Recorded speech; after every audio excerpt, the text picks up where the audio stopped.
Do you believe Indiana should stop observing daylight saving time? It's a big question. A lot of people want to know. Mr. Hill. I liked it. I liked the system that we had before Mitch came in and meddled with it.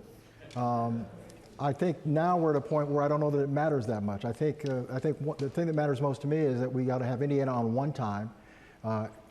We're evenly split. It can be Eastern or Central. I would choose Eastern time to go along with the markets. But I think that would be our priority.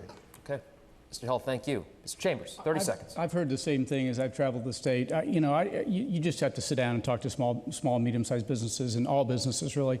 It really affects the ag community, and that's where I've heard it the most. And so I'd want to make sure that they're part of the conversation on whether we stick to one time and whether that's Central or Eastern.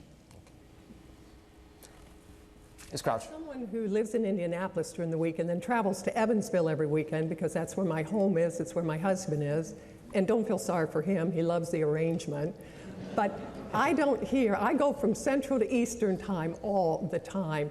And when I'm out listening to Hoosiers and talking to them, I don't hear this Central Eastern time discussion as much as let's not move up and back and forth. And so I believe that perhaps that is an issue that the General Assembly may want to take up, but if I had to bet money, I bet they won't. Okay. All right. Ms. Crouch, thank you. Mr. Doden? Well, I've said, look, we're open to the discussion. There's obviously different people who have different thoughts on this, but the General Assembly will have to decide whether they take this up, and we'll have a discussion about it and see what they want to do. Do you have a position on it, though? I don't have a dog in the hunt. I'm just open to different ideas and seeing where the General Assembly wants to go with it. Fair enough. Mr. Braun?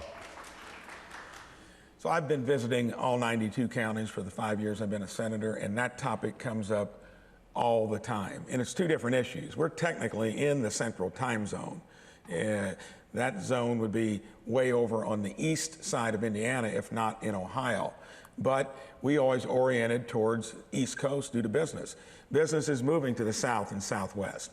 That's a separate issue from springing forward and falling back. And yes, farmers in some places that actually work for a living, they need that daylight to get it done. Yeah. So I think you got to be careful with that. It's probably a 50-50 issue. Okay, so what would you do?